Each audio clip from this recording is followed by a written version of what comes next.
Beautiful fall morning, Tuesday, November 15th, 9 a.m. I'd like to call the meeting to order. Please call roll. Pyrus de Carvalho? Here. Soldner? Here. Inskeep? Here. Deckant? Here. Daveline? Here. Pledge of Allegiance?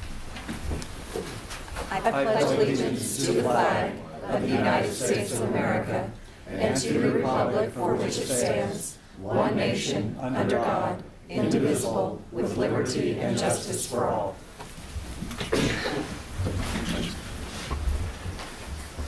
Is there someone here to present the prayer this morning? Don't see anyone. Jade, may we ask you to say a few words of prayer for us? Sure. Please join me in prayer. Heavenly Father, we thank you for this beautiful fall day, and we ask that you watch over the city and those who protect it, our firefighters and our police officers and all of those who act in service every day to the citizens of this community. We ask that you bestow wisdom and discernment on the council to make the decisions that are in the best interest of the community as a whole. And we ask these things in your son's name. Amen. Amen. Amen. Thank you. Next item, please. Item 4, oral communications from the audience. All right, this is the time that we set aside in the meeting to invite anybody in the audience to come forth, introduce yourself, and to make any comments on items that are not on the agenda. Is there anyone in the audience this morning? All right, seeing none. Next item, please. Item 5, consent agenda. I will move to approve the consent agenda as presented. Second. Second. Any further discussion? Please call roll. Pyrus de Carvalho? Yes. Soldner? Yes. Inskeep? Yes. Deckant? Yes. Daveline? Yes. Next item. Item 6, public hearing on Hutchinson Regional Medical Center industrial revenue bonds. I Right. move to open the public hearing. Thank you. Motion, a second. A second. All right, please call roll. Pyrus de Carvalho? Yes. Soldner? Yes. Inskeep? Yes. Deckant? Yes. Daveline? Yes. All right, Mr. Edwards, good morning, sir. Good morning, Frank Edwards, Director of Finance for the city. This public hearing that you've just opened is a requirement of the IRS. And simply what it is, it gives the public an opportunity to comment on the use of tax-exempt funds for financing capital needs. There was a required notice that was published in the Hutchinson paper, and it met the publication notification requirements. So the public has been notified, and this is simply to allow the public to have comments. Thank you, Mr. Edwards. Is there anyone in the audience that would like to make any comments on this item? Seeing none. Is there a motion to close the public hearing? I'd move to close the public hearing. I'll second. Please call roll. Pyrus de Carvalho? Yes. Soldner? Yes. Inskeep? Yes. Deckant? Yes. Daveline? Yes. Next item. We're going to take a few moments, and Mr. Deardoff is going to come forward and make a special presentation here this morning. Thanks for coming. Yeah. Thank you. Thank you, folks. You bet. Yeah. We'll see you on the next turn. It's not always that easy. Mr. Mayor and Council, as many of you know, Chief Kim Forbes will be retiring from the city officially on November 25th after 40 years of service to the city of Hutchinson, and 40 years in a fire service, pretty amazing accomplishment. And I'd like for us just to take a few moments today to recognize Chief Forbes for his service and his great work for the city. Chief Forbes started his career in Hutchinson Fire Department in 1976 as a firefighter. And in 1980, he was promoted to fire inspector. In 1986, promoted to special projects officer. In 1991, promoted to the position of fire marshal. And then in 1996, he served as interim fire chief as they were looking for a new fire chief. And then later that year, in 96, he was appointed as deputy fire chief. And then in 2003, he was appointed as the fire chief. And I always like to look back in a file when somebody retires, and Kim's file was really thick, and it wasn't a lot of bad stuff, as some of them are. But when you've been with the city for 40 years, it's a long time. So I was looking back to see what he made, what his salary was back in 1976, and his hourly rate Kim, I don't know if you remember this, but it was $2.84 an hour. Oh, my goodness. $8,256 a year. Wow. Guys, you guys are making a little more than that now, right? Yeah. Just a little, right? Anyway, it's really kind of interesting. But I think if Kim we told him he was going to make that today, he'd still be doing what he does. So, but Kim shared a couple things with me in terms of kind of events that kind of stood out for him over the 40 years, and one of those was the gas crisis in 2001, the sinkhole in 2005, the big hole that nobody knew what to do with. We didn't have a ladder big enough to get to the bottom of it. So the large wildfire that many people remember in 2006. So a lot of those events, you guys all, anybody in the room probably remember a lot of those. But Chief Forbes has done an exceptional job in moving our department forward, leading efforts to reinvest in our fire apparatus, reinvest in our firehouses. We've Fire Station number 7 on East 30th was relocated back in 2011. We just put online our new station down on Avenue E, and then Fire Station number 5 at 11th and Hendricks is under construction now. And I think Chief Forbes is really a good example of what hard work and dedication can do to your trade and what you can do. He moved from an entry-level firefighter in 1976 through the ranks to serve as our chief for the past 13 years. And I think anybody that's been around Chief Forbes or talked with him can attest to his love and his commitment, for the fire service. It's pretty obvious when you talk to him. And, I've had the opportunity to work with Chief Forbes since 2005. And a couple words come to my mind when I think of Chief, and that's, commitment, loyalty, and reliability. And, he's always been 100% committed to providing good fire service to our community. And I think we're extremely fortunate to have had Kim with this organization for the past 40 years, and we're going to miss him a great deal. And I really think he's set the table very nicely for the new chief to continue to move our department forward. With us today, I think, is Chief's wife, Marilyn, and daughter, Amy. And Marilyn, we've had him for 40 years. He's yours from now on, so good luck with that. So I'd now like to invite Chief Forbes up and also invite the mayor up to help me make a couple presentations.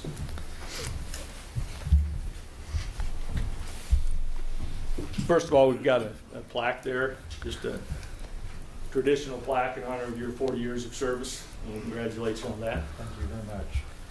Congratulations, Chief. Thank you. We've also got a plaque from the League of Municipalities, the Kansas League of Municipalities, that recognize you for your 40 years of service as well with the city. Thank you. Yeah. And then our last, Mayor. Our last thing is the 40-year coin. And we started a tradition of 5 years, 10 years, 15 years of coins, and I believe you got the other ones, and this is your 40th. So I want to congratulate you on that. So. Now I'd like to invite, I'll take that from you, Gary Meager, Reno County County Administrator, up, and he'd like to make a presentation as well. Thank you, John. Good morning. Thank you for allowing me to be on the agenda today. I'm acting on behalf of the Board of County Commissioners. As you know, the District 2, Fire District 2, which is an area that kind of surrounds a large portion of the city of Hutchinson, has been contracting services with the city of Hutchinson for the last 16 years. And out of that, Chief Forbes has been the chief for about 13 years. And we really appreciate the quality of service that has been provided to that area. I think it's hard to imagine that a rural area would receive that kind of service, but it's been a great opportunity for the citizens of that area. And I want to, on behalf of the Board of County Commissioners, thank Chief Forbes for his leadership, for his professionalism, and for the service that he's provided to the people in Fire District 2. And I have a plaque here from the Commission to present him. And I want to say thank you very much for all your service, and we wish you the best. Thank you. Thank you, Gary. Appreciate that. And Kim, if you'd like to say a few words. First, I want to thank the mayor and City Council, the County Commission, City Manager John Deerdoff, and the County Administrator Gary Meager, city staff, the community, Hutchinson and surrounding area. Make sure I don't forget anybody. Most important, my family, the fire department. With all the dedication and the commitment to service for 40 years, we've responded to over 100,000 alarms, well over 100,000 during my 40 years. And during that time, I've had people that I've worked alongside that have committed their life, dedicated it to the safety of the community. And at no point in time have I ever been concerned that, when the bell goes off, that I haven't had a good team to respond with. And for 40 years, that's in today's world, you're not for sure, what type of a workforce that you're going to have. But I've always had the best workforce to work with, and so my success is because those guys have been with me the whole time. So I've had area fire departments that's responded on large fires to help us, law enforcement, Chief Hutchinson and his people. If you've responded to over 100,000 alarms, law enforcement's been there with us on the far majority of those. So they make sure that we're safe in the things that we're doing with arson cases and things of that nature. So they've been a great partnership to work with also. My family, I've mentioned them, but for 40 years, the pager going off, the phone calls, the emails in the middle of the night, activities and things that you're late to a meal, or if you're at a movie and you have to get up and leave and stuff, they've put up with that, so I appreciate that. So I promise to stay around the house a little longer and not get up in the middle of the meal and leave you at the table. So I've also been able to work with the community, the business people, industrial people, developers that's come to town. Oftentimes city staff, we're involved on a daily basis with those type of activities, so I appreciate the support that they've provided. And there's a lot of people over a 40 years time period, if you've worked with developers or business people, asking them to meet codes and standards, it's not a daily thing that they may not appreciate the fact that when you walk in and you're asking them to change their plans or so. It wasn't that I was trying to be the bad guy or so, but you have to protect the community and the welfare and the safety of people. And I think people realize that that's what you're doing. So during the 40 years, we've seen a lot of change in that regards, and I think from a community standpoint that those people also realize that part of what they were doing, they're investing in the community. So we've always had a strong working relationship in those regards. And I received a lot of phone calls, in fact, yesterday from a developer that before he got started, he wanted to make sure that he was on the right track. So I think that says a lot for our community that if you have people calling you ahead of time, then they know that there's a right way of doing it. So there's a lot of communities that you read about that doesn't happen in. So this is a great city, and I've appreciated being the fire chief for everybody. And I'm going to miss this. I thoroughly enjoy being the fire chief, but in all things, there's a time to step back and let somebody else have the fun, and so that's what I'm doing. So thank you very much. I do appreciate all the support and the help and everything that people's provided over the years. Thank you very much.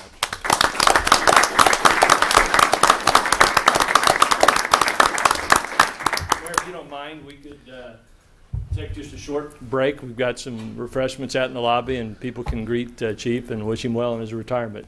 So if we could do that. Excellent. Okay. Very good. We'll have that reception now. Thank you very much, Chief.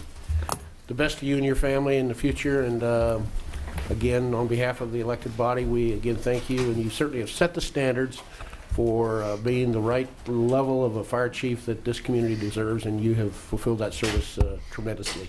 Thank you very much. Okay. Okay.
You have time for one more bite?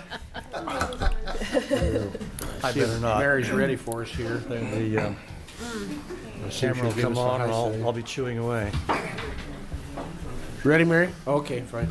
All right, we will reconvene the meeting here. Clerk will call the next business item. Item 8A, consider 2017 down payment match incentive program requirements and agreement with Interfaith Housing Services. Mr. Mayor, I'll be abstaining from discussion and voting on this matter. Yes, sir. All right. Thank you, Steve. Good morning, Mayor and City Council. Janet McCarron, Director of Planning and Development. We have an exciting project for you here to consider. It's the down payment match incentive. And just a little bit of background. As part of the budget process for next year, so we're actually planning ahead, you authorized allocation of $70,000 for housing initiatives. And there were 2 pilot projects that were recommended by the Housing Commission for to be spent for these $70,000. One is the down payment match incentive, which we'll consider today, and then a zero interest home loan repair, home repair loan, which we're still working out the details of. What we're proposing is that both of these would be available in Southwest Bricktown, the College Grove, and the Houston Whiteside neighborhoods. For the down payment match incentive would be for homes to be purchased. So it would not be for investment properties. These would be for people who plan to live in the homes. And as we were working on going through the budget process, we were contacted by Interfaith Housing, and they indicated they would like to partner with the city to couple this program with their Hutchinson Area Home Buyers Club. And I won't go into too much detail about that club except for to say that they work with people who are new purchasers of homes to educate them about the process and about the responsibilities and about the finances needed for home ownership. They have there's more information in the packet about it, but there's a online course people would be required to take, and it does require a $99 investment on the part of the participant, but it's about a 5-hour course. But they come out of it with a lot more education about what it really means to purchase a home. So here's a map showing the 3 neighborhoods. College Grove, we've been working in the College Grove neighborhood as well as Southwest Bricktown. And then the Houston Whiteside is a reflection of City Council's priority to honor our to do something with our historic districts and try to make improvements there. We're proposing that the program would be open to current renters in Reno County. They would have to purchase a home in one of the featured neighborhoods. They would have to complete online training, counseling sessions through the Hutchinson Area Home Buyers Club. And the program would provide a match of up to 40% of all closing costs, including the down payment, or $2,500, whichever is less. So if your down payment was $5,000, you could only get the $2,500. That would be the max. Or if your down payment was only $2,500, you could only got 60% of that, if that makes sense. So $2,500 would be the max that people could get. The applicant would have to comply with all financing requirements established through the Hutchinson Area Home Buyers Club. And there would be a requirement that the applicants reside in the home for up to 5 years. Okay. We would put a lien against the property, and then if they did move out within that first 5 years, they'd have to pay a proportion of that down payment back. The Interfaith Housing Services would be paid $250 per home for their services, but they would escort the applicants through the can kind of be cumbersome when it's your first house, through the whole process of getting a lender and what kind of documentation do I need, how much savings do I need, those kinds of things they would be responsible for, as well as the education. We would make sure that people meet the residency requirements and have final approval for every single applicant. The Housing Commission did consider this item, and they voted. There's a small small number of people at that Housing Commission meeting, but they did support it unanimously. And staff does recommend approval. And I'm here to answer any questions. We also have Alicia Marsh with Interfaith Housing Services, who will be the person managing their side of it, so she could answer those kind of questions if you have any. All right, thank you, Jana. Council, do you have questions of Jana? I have just a few. This really is an exciting program. Is this going to be income-based eligibility, or have we eliminated that?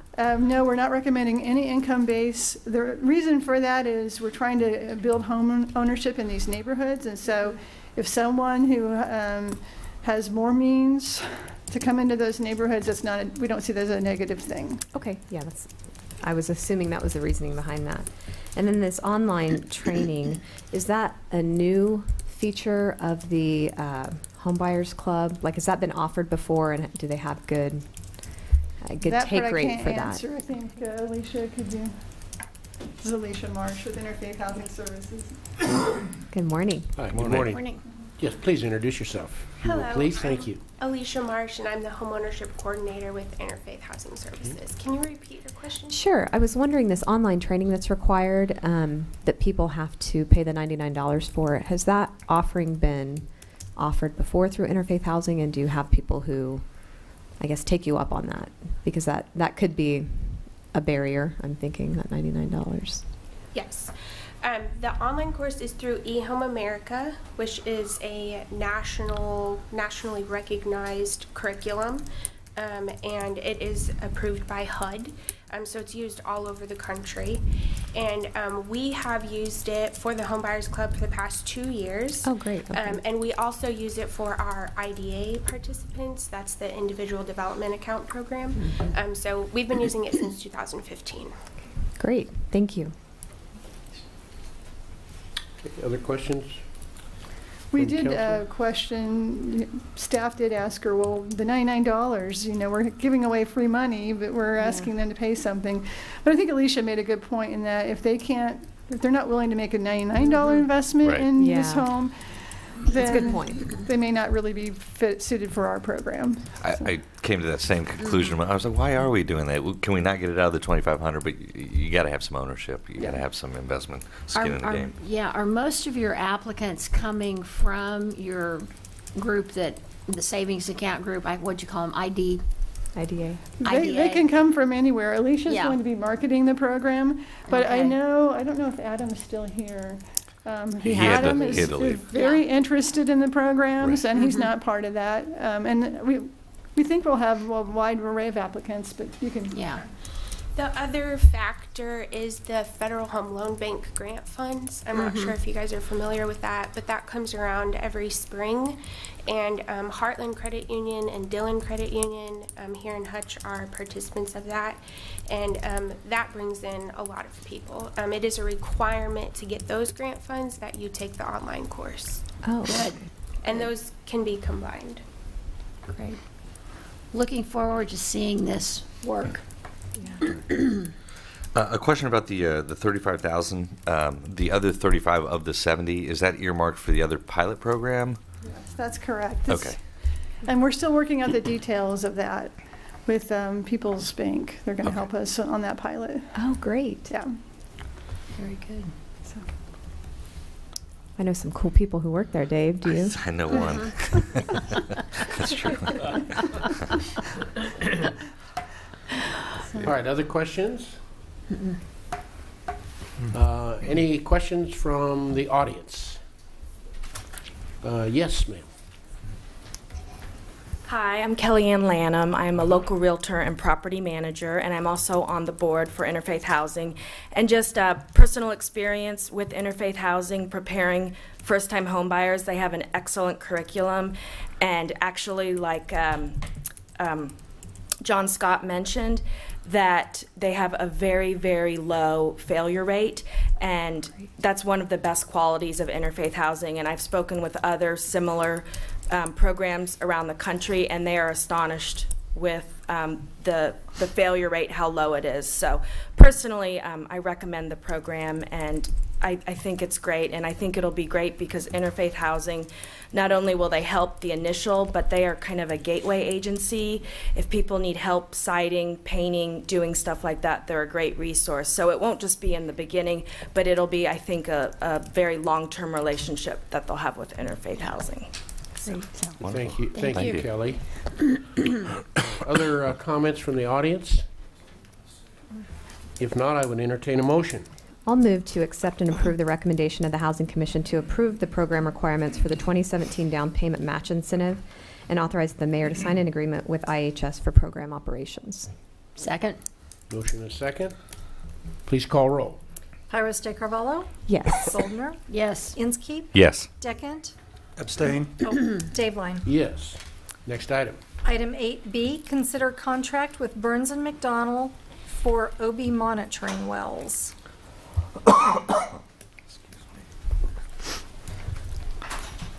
Good morning. Morning. Good morning, Don. Don Kochi, Superintendent of Water Treatment Systems for the city. As previously stated, the item for review is the proposed professional service contract with Burns & McDonnell for groundwater monitoring work and reporting at the OB Superfund site. To provide a little background on this site, if you refer to the map that's shown on the screens, in 1987, the EPA established the Superfund site on the national priorities listing as a result of groundwater contamination found near the former OB Road landfill, which on the map is bordered by the blue boundary is the landfill site. The landfill site is actually east of the airport, kind of in that wooded area, closest to where all the yellow dots are, which represent monitoring wells at the site. The entire Superfund site itself is boundaried by the green hashed area, extending all the way down to the railroad track and from OB Road over to Airport Road from east to west. So. The contamination that was identified at the site was VOC contamination, volatile organic compounds, primarily consisting of TCE, trichloroethylene, but also some PCE contamination and some byproducts from TCE contamination in the area, which are essentially man-made solvents from industrial type usage is what the source of that is. In 1990, a consent agreement was reached between the Kansas Department of Health and Environment and the PRP group, which is the potential responsible parties, which included the city of Hutchinson, requiring that a remedial investigation and a feasibility study be completed for the site. At that time, the city contracted with Burns & McDonnell to perform the investigation. The preliminary investigation that was conducted found that the OB Road landfill site was actually not considered a significant source of the contamination that was discovered in the area.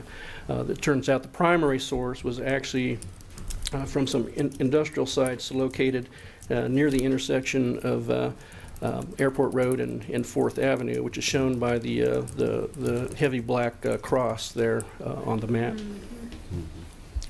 As a result of those findings, the site was then divided into two subsites. The landfill site, which is the shown bordered by the blue, and then the remaining site would be the Airport Road site, which would be the remainder of the site within the green area, not including the blue. The city has maintained responsibility of the landfill site, which is the area being addressed today by the council. From 1990 to 2005, sampling has been done on monitoring wells and some domestic wells in that area, and determined that the VOC contamination was actually below maximum contaminant levels that were found in the groundwater. And KDHE actually determined that there wasn't any migration that was occurring of the VOCs off the site from the landfill. Now, keep in mind, I'm focusing on the landfill here. There were contaminants that above MCLs that were from the other portion that were responsible for the other industries in that area. But we're just talking about the landfill site here. Since 2005, the sampling was cut back to on 5-year intervals. that only involve 3 monitoring wells on the site, which would just be 3 of those yellow dots essentially were monitored and sampled every 5 years and tested only for VOCs. During that period, there were no concentrations of VOCs that were above the MCLs, the contaminant levels, at that site. However, the most recent sampling in 2015, again, also had the same results, no VOCs exceeding the MCLs. But EPA, in working with KDHE, but it was primarily EPA's decision, decided to require some additional testing and evaluation to be done at the site.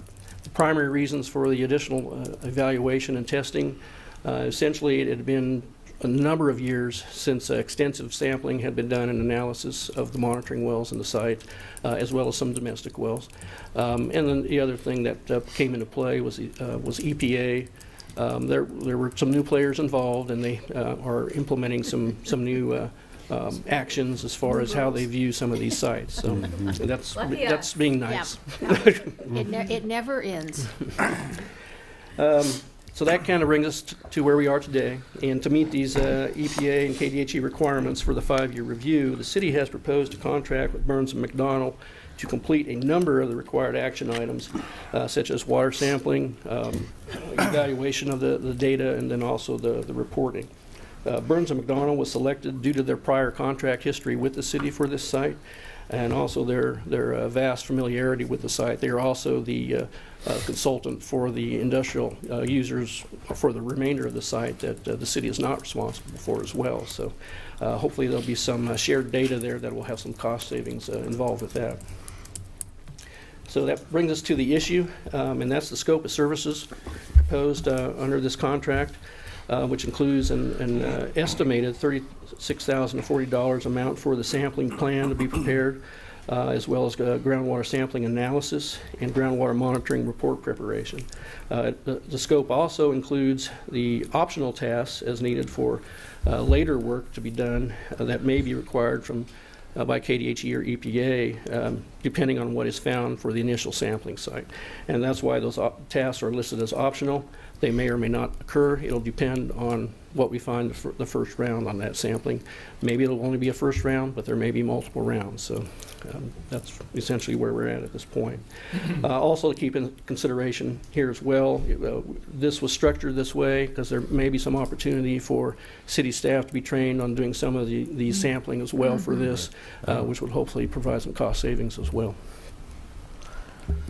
The professional services agreement expenses will be paid from the water production and treatment budget, and it is the staff's recommendation to approve the professional services agreement with Burns & McDonnell for the specified scope of services for the amount of $36,040 plus the defined optional tasks 1, 2, and 3.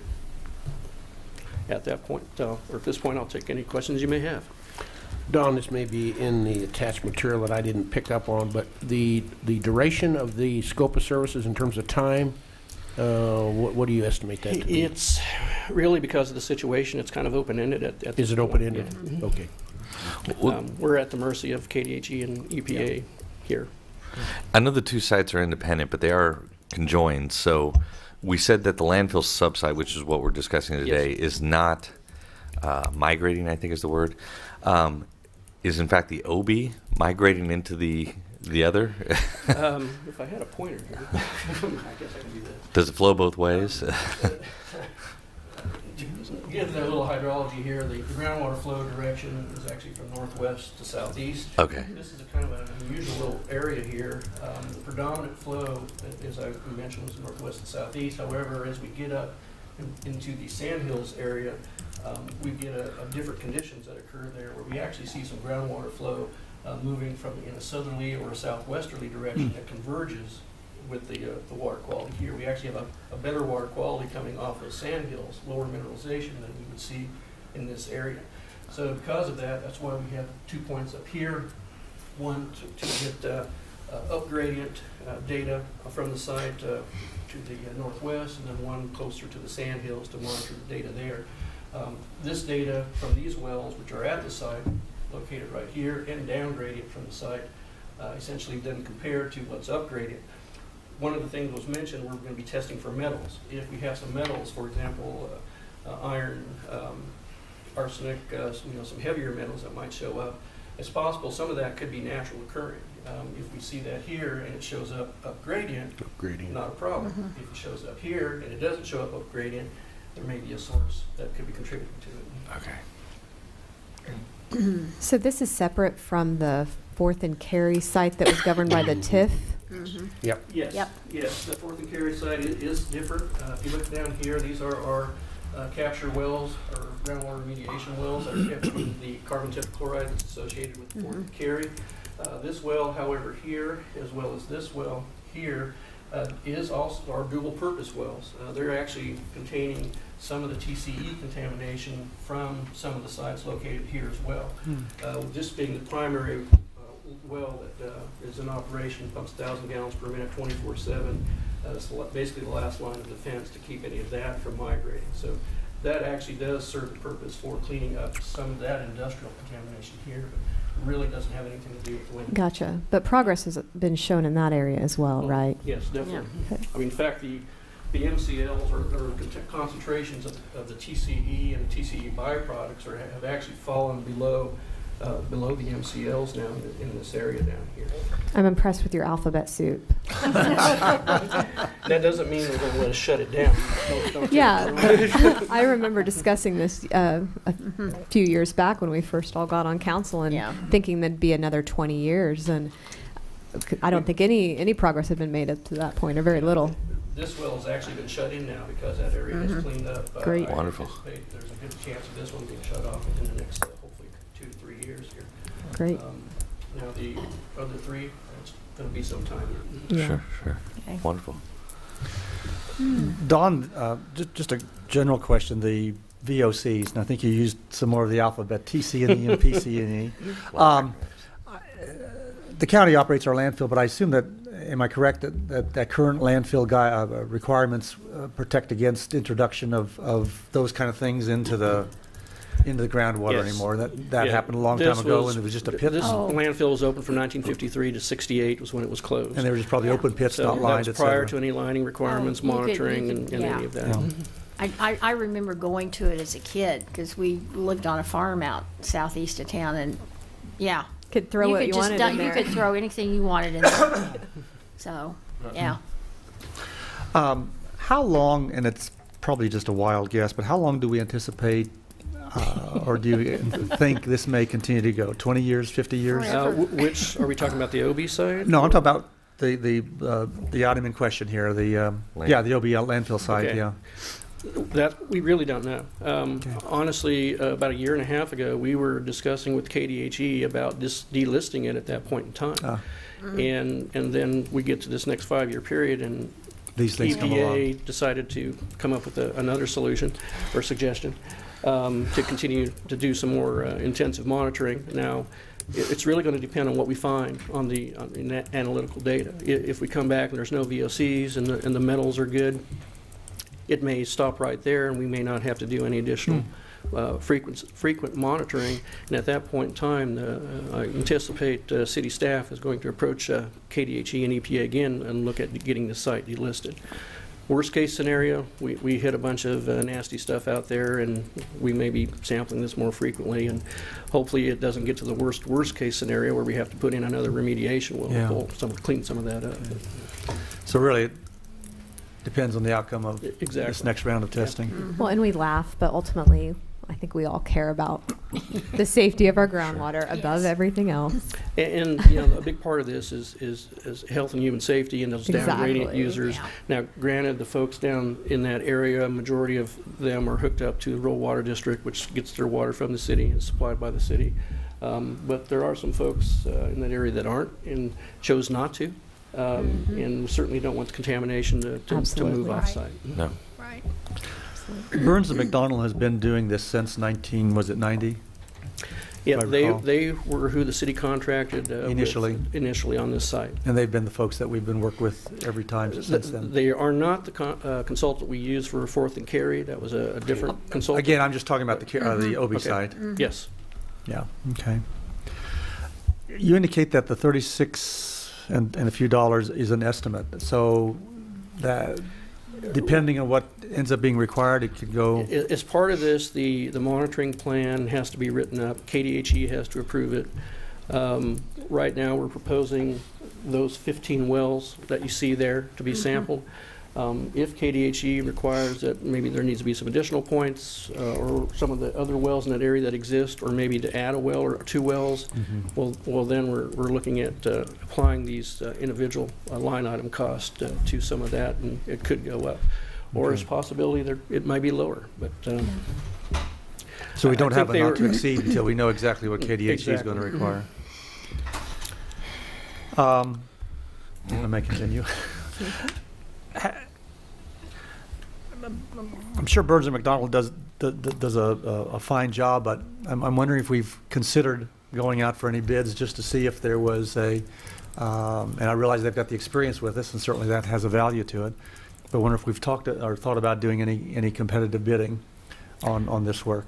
For this particular site, we didn't. In other situations, we typically would, but because of the history, the data that they already have and don't have to pay for additional research and time and hours spent, they're also the consultant for the other industrial. The adjoining sites.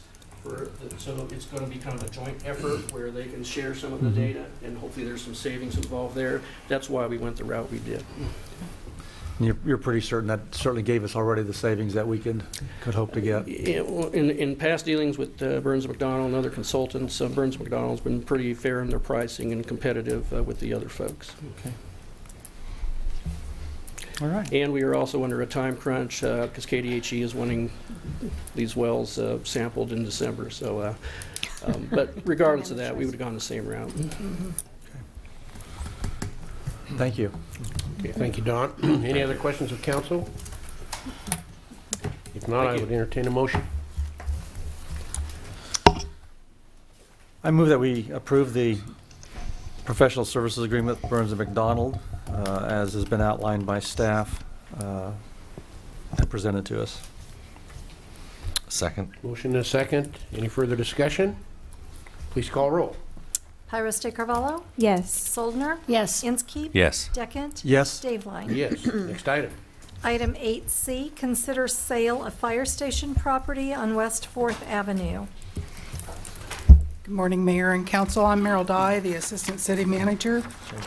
The fire station located at 2806 West 4th was acquired by the city through the merger of Fire District 2 in the year 2000. Title was transferred to the city after 5 years. The property includes a fire station building, a Quonset hut garage, a small storage building on about 4 to 4.5 acres outside of the city. And I have an aerial map projected here. The fire station at this location is no longer staffed. All the furniture and equipment and all material supplies have been removed. The city no longer has a need for either the building or the land. An adjacent property owner has indicated interest to the fire chief in the property, but we have not heard from any other parties in interest to buy. City Council Policy number 14 provides that if the city manager proposes to sell real estate owned by the city and the city attorney has advised that the city has authority to do so, the city manager will advise the city council of his recommendations for the sale. Also, staff is to conduct an environmental assessment of the property. And then the city council would need to decide whether the property will be sold and whether the real estate property will be sold by public auction, by private sale, or sealed bids. If it's a public auction, then we would hire an auctioneer under contract. If we do it through private sale, we would either use a real estate agency or we could sell it ourselves. In any regard, the property would be advertised and notice would go to property owners within 500 feet of the property. Also, another method is sealed bids. Again, the property would be advertised and notice would go to property owners within 500 feet. I am recommending that we obtain a professional appraisal of the property and sell it through private sale that would be handled by city staff. And in addition to that, I have several other recommendations for the final purchase contract. One would be that the buyer would accept the property, including all buildings, etc., in the current condition, and that the city shall not make any repairs or improvements to the property. Buyer shall pay 1/2 of the cost of the appraisal. Title insurance shall be paid by the buyer, and the buyer must accept that if the title company cannot insure marketable fee simple title, the city will convey the property to the buyer through quick claim deed. A boundary survey and environmental study would be completed at the city's expense not later than 30 days prior to the scheduled closing date, and the buyer shall comply with all applicable building codes, zoning and land use, and other legal requirements of the city or the county as such may apply. Be happy to answer any questions that you might have. What's entailed in the environmental survey, Meryl? I wish I could tell you. I think it's a sampling of the... It'll just be a phase one. Phase one. Okay. It'll only be a title search. We're not going to do any, phase 2 and 3, you get into sampling and all that. Okay. I mean, we, for the most part, I think we know the history of this facility. It's been there for a long time. Yeah, and so I know. it'll be a basic, and really at some point it's usually the buyer that's more concerned about that than the seller, but I don't know. So it'll be a basic phase 1. Meryl, you mentioned zoning. Assuming the property gets sold, will it stay in the current zoning, or likely will that be rezoned depending on the use? I'm not sure. It's probably outside the city limits, so it's outside the city limits. It's zoned. Okay, it's outside the city limits. All right. How did we get this thing to begin with? The consolidation. Consolidation. Okay. Okay, so it's out. All right. Yeah. Would kind of a follow-up to the zoning question. Is sphere of influence the term? Is that within that area where the county asks our input on a zoning change type of thing? It's probably within 3 miles of the city. Yeah, I think it's within that sphere that we... within that. Yeah. So depending, we Jana might... left, depending. so... Yeah. Okay. I'm just curious, Meryl, why choose the private sale over the other two methods in this particular case? Well, we have done private sale before. It's been pretty successful. That way we're able to negotiate with the buyer. If it were sealed bid, we'd probably be taking kind of a shot in the dark. With a real estate agency, then we'd have to be paying those fees. So commission fee. We've successfully sold off property through private sale before. We sold property when we had interested buyers. For example, Central Christian, the high school bought the fire station on 30th. A&A Builders bought property from us on Whiteside, again through private sale. The only time that I can recall in recent history that we've sold property through sealed bid was the refuse property in the south part of town. So again, I would recommend that we do the private sale and we handle it on our own. We would still advertise. We'd put a sign out there, we'd advertise in the newspaper and inform adjacent property owners. So everybody would have a chance to approach us with a purchase offer. And if you went with the private sale or the private sale, which we're leaning towards, or the auction, again, we're leaning towards the fact that city staff would take care of this. But how would you not? I mean, I don't know how you would choose a realtor or an auctioneer without appearing to show some sort of favoritism of one over the other.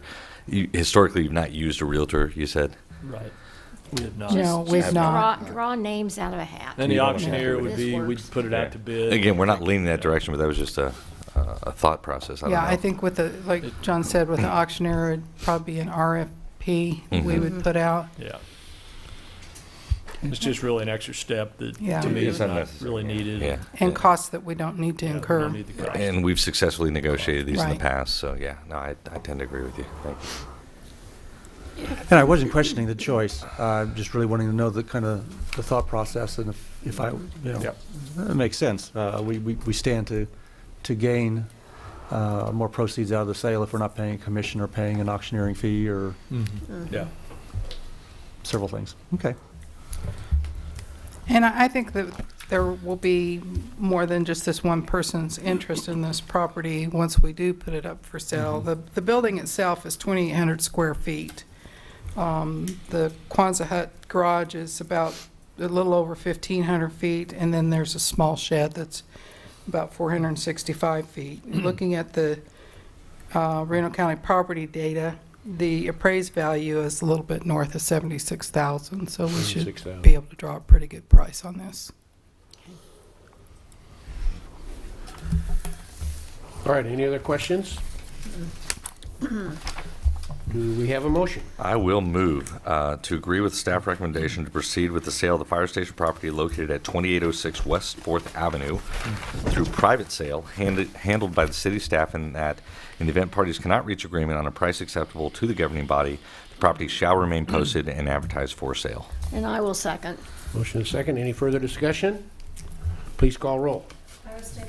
Yes. Goldner? Yes. Inskeep? Yes. Deckent? Yes. Daybeline? Yes. Next item. Item 8D, consider appointment of city official to the Economic Development Advisory Council.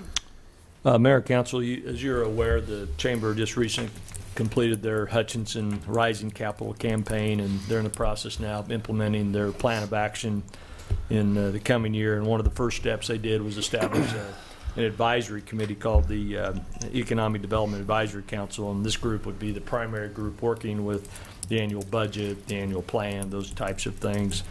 And the city, in recognition of our contribution to economic development, they've asked us to submit a name for a city representative to serve on this council. And so the council's today is being asked to recommend a city official that would serve as our representative on this Economic Development Advisory Council. And on that council will be 12 to 15 other folks that are part of the investor group that have invested in the effort. So it's up to you all. It can be an elected official, it can be an appointed official. I'll leave that up to you. Council, I'd like to place the name of John Deerdoff as our recommendation. Basically to maintain, I think, good continuity and the continued good link in terms of good working relationships with the Chamber and the county on economic development. Are you sure of that? Sounds good to me. John, I was going to recommend you. So are you implying that you're not going to run again? I may be putting a little pressure on him. He also is working part-time Well, still, aren't you? I think our city manager is the right person for continuity purposes. I think he'll do a fine job. I'll bail you out. I'll move to submit the name of John Deerdoff for consideration as a city representative on the Economic Development Advisory Council. Second. Please call roll. There's no discussion. Please call roll. Pyros de Carvalho? Yes. Soldner? Yes. Inskeep? Yes. Deckent? Yes. Daybeline? Yes. Next item. Item 8E, update on sports arena project and contingencies. Here we go. Let's talk floors. I was just thinking that same thing. Talk some floors. Good morning. I'm Justin Combs, Director of Parks and Facilities. I just want to give you a quick update on the contingencies for the sports arena project. If you remember last time I was here, we talked about floors. The direction was to proceed with the residence floor. We knew that had some a pretty hefty price tag with it. So I just wanted to give you an update on where that leaves our contingencies at today, just so everybody's kind of aware of what's going on with the project. So I'm going to throw a whole bunch of numbers out at you. I'll try to do it slow, and if you have questions, don't hesitate to stop me. Currently, we have left to bill for this project $8,025,807, so a little over $8 million left to bill. Our current estimated owner's contingency, and the reason I say estimated is J.E. Dunn has put some numbers to some contingency items that we don't have solid numbers on. So we don't have a solid number from a subcontractor. J.E. Dunn is just estimating the cost of some of these known contingency items. So our current estimated owner contingency is actually in the red. It's negative $185,868, so negative 185. Our estimated construction contingency, again estimated for the same reasons, is $308,586. To the good, black? To the black, to the good, yeah. So the combined total of those two then is $122,718. At this point in the project, I still talk owners and construction contingency. Really, it's all one pot of money. Yeah. We're paying for it all out of one account. So kind of bottom line is we have $122,000 left in our contingency estimated. Now, going back to the 3% rule, J.E. Dunn recommends you have 3% on the owner side, 3% on the contingency, or 6% of the total left to bill. So 6% of that $8 million number that I told you is $481,584. So that's what the J.E. Dunn is recommending we carry as a contingency is $481,000. Our total contingency at this point is $122,000. The difference then is a negative $358,000. Yeah. And again, those are estimates. Right now we still have money in contingency. We're still in the black overall. So assuming that the project kind of progresses as it has, and we don't have any other really large items, we're probably looking in that I'd say between $200,000 and $300,000 range that will be over at the end of the project. That will be over, or that will be left in the contingency? Will be over. Okay. I feel like this is a bad episode of Property Brothers, where they always find a crisis. So yeah, there's always there's been multiple in this one. So this but is looking really in your crystal ball, you don't foresee any others. We're so far in construction at this point, I don't see any other really major. We're always going to have contingency items. There's always going to be things we're going to find that are in. Almost daily, we're finding things that are a few $100s to a couple $1,000s. So, but at this point, all the alternates are off the table. Yes, yeah, at this point, yeah. And to your statement earlier, we're over halfway, right? Yeah. I think we had that conversation last meeting or the prior one or something like that. Yeah, J.E. Dunn's total contract's $26 million something. We have $8 million left to bill. You'd said there you go. That's why I was looking at it wrong. So thank you. And a couple things that I do want to just make clear. I talked about the moisture issue in the north gyms that we've had. The numbers I just gave you assume we're still worst case scenario on those floors. I think there's about a $40,000 savings we'll see on that. This also assumes we use every dollar of our soft cost. Our FF&E, which is fixture, furniture, and equipment. I've identified about between $70,000 and $90,000 worth of savings in that. So again, these numbers are kind of rolling numbers as we move forward. But I think there is it's very likely that we're going to end up in the red. Again, I'm going to say between $200,000 and $300,000 at the end of the day on this project.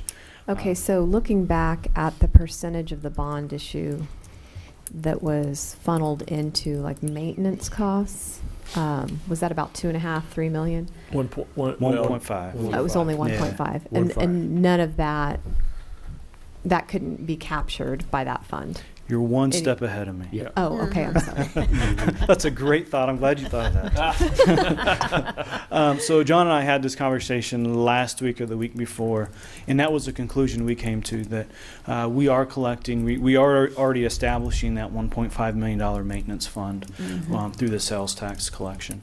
And so at the end of this project, if we're, just for round numbers, $250,000 in the red, we would just transfer from that maintenance fund to make this project whole, zero it out, and close out the project. So we're still using sales tax revenue to pay for the project. we talked to Frank about it. We think that, there's not an issue with doing that. The funds we're already collecting that revenue. So. That's great. I was concerned about that coming out of the general, and that's a challenge. No. That was the first option, Frank. Yeah. And again, these numbers are very fluid. I just wanted to give you an update, and I'll continue to give updates. Since we're looking at ending in the red, I want to keep everybody informed on where we're at. Okay. But one thing to remember, we're getting a third gym out of this project. When we bid this, or when we kind of conceptually went through this, we only had 2 gyms. We added that third gym kind of midway through the design. And the other thing we're getting, these floors are going to be really nice. So we're getting some really good upgrades, and we're looking at possibly going over budget by 1%. So I think it's still a really great project. So. Justin, if we can, for the benefit of the public, I'd like to have you explain a little bit about the Building Maintenance Fund, why it was established, and typically how those funds would be used. This is not routine maintenance. This is replacement reserve as we go forward in future years. So take a minute and explain it'll act for the benefit of the public. It'll act as a maintenance reserve. It'll show up in our maintenance reserve accounts, and it really is for large scale items. A good example would be the roof. The roof's in pretty good condition now. We're not doing a full roof replacement now. But that's if it's an emergency type situation. If we know in 5 years we know the roof's getting bad and we're starting to see leaks, we would take that through the contingency item or through the CIP process. But if we had a major issue with the roof that had to be fixed immediately, we have this reserve account available. For this is more kind of an emergency fund. Like I said, major items will go through the CIP process. So. And so many times, I think we've all seen this, that public-owned municipal buildings, that we simply don't plan ahead in the future in terms of having that contingency reserve. And I think it was really a smart decision as we structured this, that we have that in place. So pleased to hear we have that as a fallback in terms of our contingencies. Yeah, several years ago, and this was before I was with the city, we had some electrical issues either between the 3A and the national tournament or during the national tournament. We ended up getting transformers overnighted to us. This fund really protects us from the cost of those sorts of things. So. Okay. Good. Thanks for that explanation. Appreciate it. I remember. Go ahead. I was going to ask, with regards to the floor, are we seeing improvement? The gym floor with the moisture issues. You said worst case scenario if we go that way, but we didn't have the HVAC on at the time. Has that? Yeah, we're running carpet drying fans 24/7. We're running the AC system.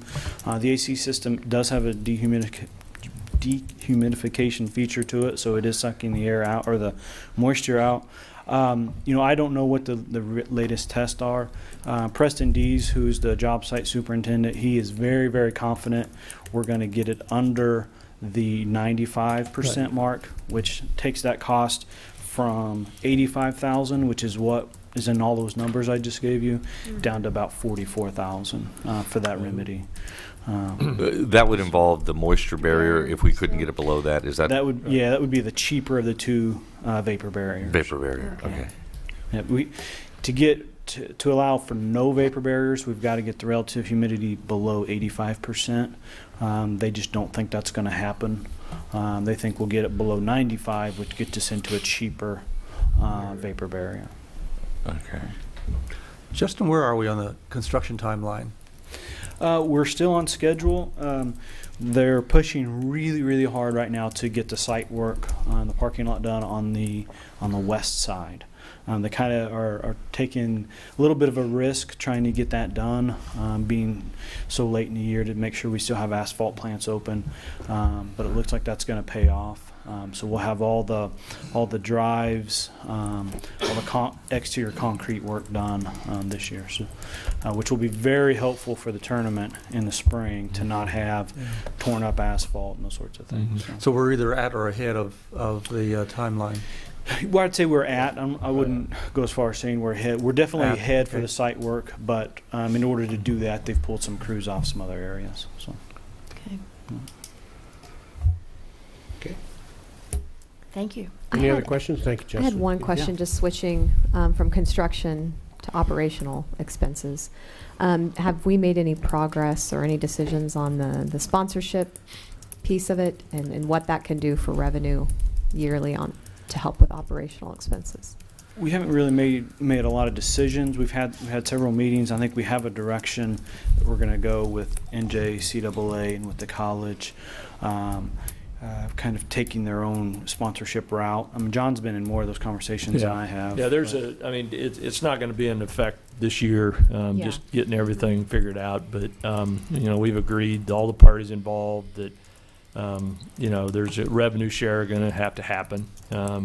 If I've got an ad up during the tournament, then is it up year round? So the pricing changes, and so there's a lot of moving parts there. I mean, during an actual event, you know, we got the video boards that will be the primary focus of some advertising, and I think our goal is to minimize the amount of wall advertisement kinds of things and kind of save that for graphics and some of the things we're going to be doing there. So. So this first year will be kind of college doing their thing and the Legion doing their thing, but as we get into a full year, it'll all be more comprehensive. So, great. So we've had several meetings on that. So, okay. Yeah, it gets convoluted and difficult very quickly, or complicated, I guess, and we're working through those. Yeah.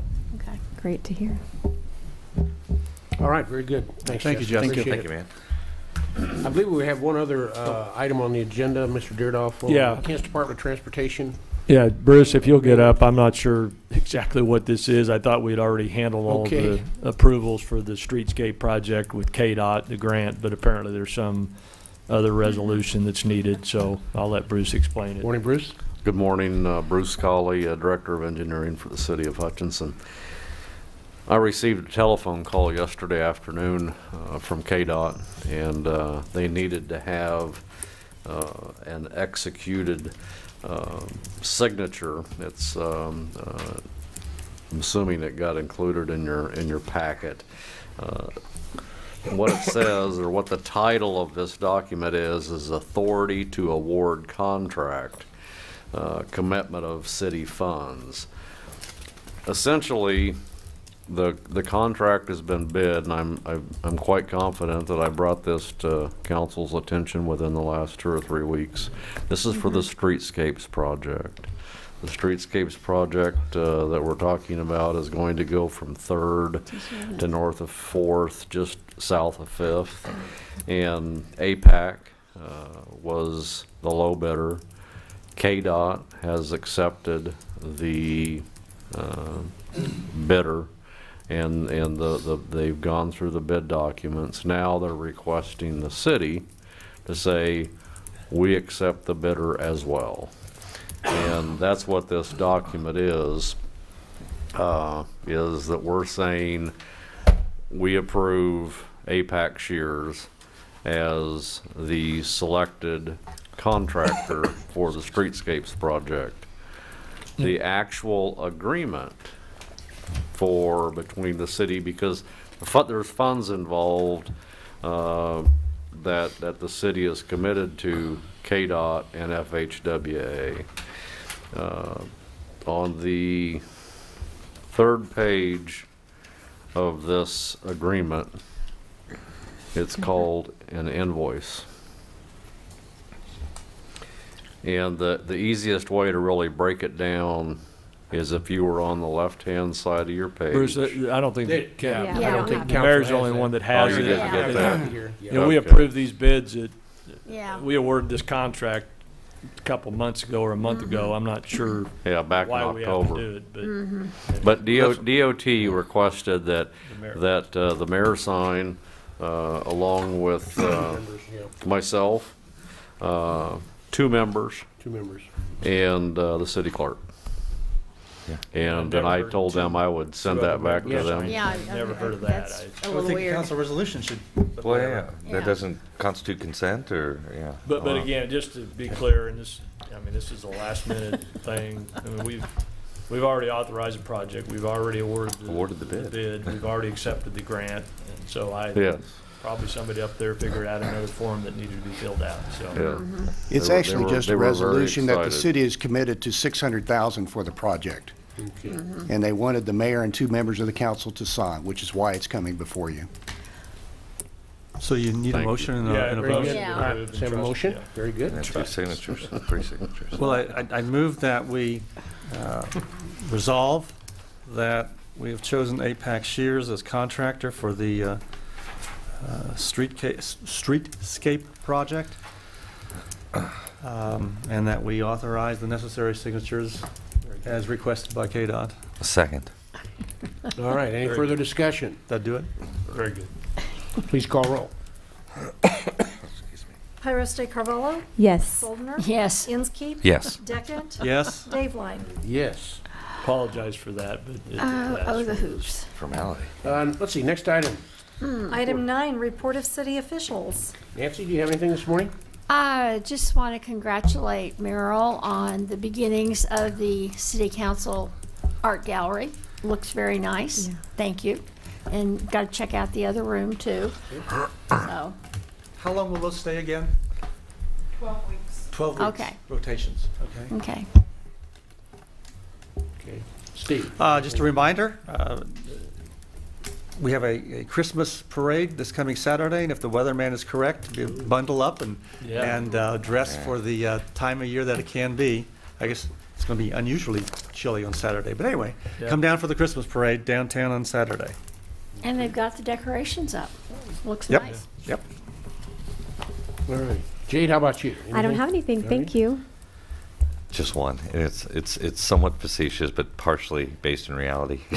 I would like to partner with the city on, I don't even know what it's called, a poop collection station on the North Trail, the bike trail. I don't know if we've ever explored the cost of those or whatever, but it's like a minefield as I pedal on the On the trail 43rd itself? trail. Yeah. Make sure you have your fenders on your bicycle. Yeah. There it is. Yeah. Exactly. We will be. I've seen those on have a several little- other community trails. Yeah, Not you here. know, Yeah. like I said, I'm Little kind of in jest, stations. but I Yeah. don't know what that costs. You'll be the and- chairman I of would, that? yeah. We I had don't know if I those- want to know what they we've would had call those- that, but We've had those, remember when Barry Law was here, and we presented him with an award because it was his idea. It was There called you the go. Berry Bags. And we had I don't know if I want to go down with a dubious title like that. And But I'm trying to recall what happened. I think that it didn't change anything, but I know what you're talking about. Right. We can look into that. It's interesting. It's more problematic on the northern trail than it is on the south trail. I was looking as I pedaled down today, and